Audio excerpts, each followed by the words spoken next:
زندگی کیا ہے؟ زندگی ایک کتاب ہے جس کے پہلے صفحے پر پیدائش اور آخر میں موت لکھا ہوا ہے۔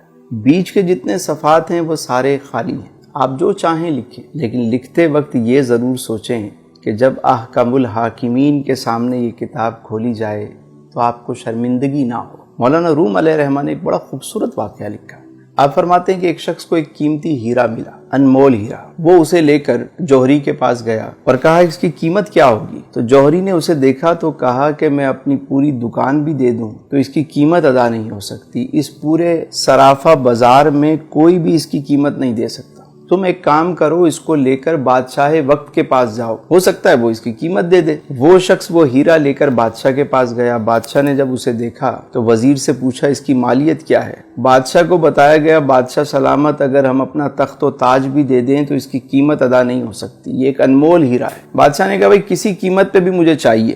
وزیر نے کہا یہ کام مجھ پہ چھوڑ دیں، اور اس شخص سے کہا کہ ایک کام کرو کہ تم یہ ہیرا ہمیں دے دو، صبح تم آ جانا سورج نکلنے سے پہلے، سورج نکلنے سے لے کر غروب آفتاب تک محل کے سارے دروازے تمہارے لیے کھول دیے جائیں گے، تم جس دروازے سے چاہو داخل ہو جاؤ، جو کچھ اس محل سے لے جانا چاہو لے جاؤ، تمہیں کوئی روکنے ٹوکنے والا نہیں ہوگا۔ وہ شخص گیا گھر، ساری رات اسے نیند نہیں آئی۔ صبح سورج نکلنے سے پہلے وہ محل میں داخل ہو گیا، دیکھا سارے دروازے کھلے ہوئے، وہ آرام سے داخل ہو گیا، کسی نے اسے روکا نہیں۔ پہلے ہال میں جب وہ گیا تو اس نے کیا دیکھا کہ بہت سارے شاہی لباس وہاں پر ٹنگے ہوئے ہیں، طرح طرح کے لباس ہیں۔ اس نے سوچا کہ ابھی تو صبح کا وقت ہے، میں نے تو ایسے کپڑے کبھی نہیں دیکھے، چلو پہلے اسے ذرا زیب تن کرتے ہیں۔ اس نے ایک لباس پہنا، اسے شیشے میں دیکھا، دوسرا پہنا، اسے اتارا، تیسرا پہنا، اسے اتارا۔ کافی وقت کے بعد اسے ایک لباس پسند آ گیا۔ جب وہ پہن کر اپنے آپ کو دیکھتا ہے، کہتا ہے میں تو شہزادہ لگ رہا ہوں، میں تو بادشاہ لگ رہا ہوں۔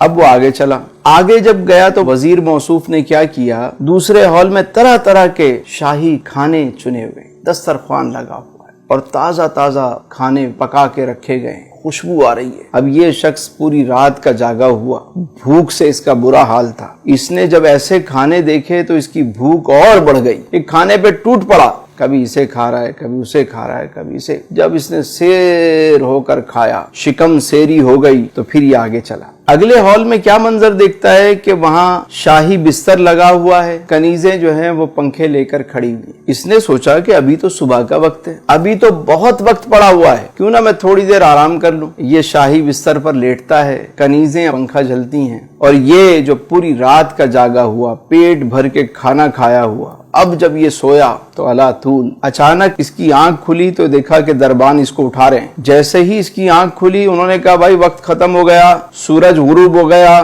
چلو اب یہاں سے بھاگو۔ یہ شخص فوراً اٹھ کر سامان اٹھانے لگ گیا، کبھی یہ اٹھا رہا ہے، کبھی وہ اٹھا رہا ہے۔ انہوں نے کہا خبردار، تم یہاں سے اب تنکا بھی نہیں لے کر جا سکتے۔ اس نے کہا میں نے تو کچھ بھی نہیں لیا ابھی تک۔ تمہاری مرضی، وقت ختم ہو گیا۔ اٹھا کے اس کو محل سے باہر پھینک دیا۔ مولانا روم فرماتے ہیں کہ جس طرح اس شخص کو قیمتی ہیرا ملا، انمول ہیرا، اور اس نے اسے ضائع کر دیا۔ اگر وہ چاہتا تو سارا دن بجائے اچھے لباس پہننے کے، اچھے کھانے کھانے کے، ایک معقول لباس پہن لیتا، مختصر سا کھانا کھا لیتا اور آرام کی قربانی دے دیتا، اور وہ سامان اٹھا کے باہر رکھتا رہتا۔ جب شام کو وہاں سے نکالا جاتا تو اس کا اپنا محل تیار ہو چکا ہوتا، لیکن اس نے اپنے انمول ہیرے کو ضائع کر دیا۔ اسی طرح ہم دنیا میں آئے ہیں تو یہاں پہ ہم اچھے لباس، سوٹڈ بوٹڈ، بس ہمارا مرنا جینا جو ہے وہ بس لباس پہ ہے۔ کچھ زندہ رہنے کے لیے کھاتے ہیں اور کچھ کھانے کے لیے زندہ رہتے ہیں، مقصد ہی کھانا ہے، کھائے جا رہے ہیں اور اس کے بعد سونے میں وقت ضائع ہو جاتا ہے۔ یاد رکھیے جب موت کا وقت آتا ہے نا تو انسان کہتا ہے کہ مجھے تھوڑی سی مہلت دے دو، میں 2 رکعت نفل ادا کر لوں، اے فرشتوں مجھے کچھ موقع دو کہ میں 1 مرتبہ سبحان اللہ کہوں، 1 مرتبہ الحمدللہ کہہ لوں، ارے 1 مرتبہ اللہ اکبر کہہ لوں، تھوڑا سا تو موقع دو، میں کچھ صدقہ و خیرات کر دوں۔ فرشتے کہتے ہیں تجھے جو وقت ملنا تھا سو مل گیا، ٹائم از اوور، اب چلو۔ تو عقل مند وہ ہے کہ جسے جتنا دنیا میں رہنا ہے اتنا دنیا کی تیاری کرے، اور جتنا عرصہ قبر و آخرت میں رہنا ہے اتنی اس کی تیاری کرے۔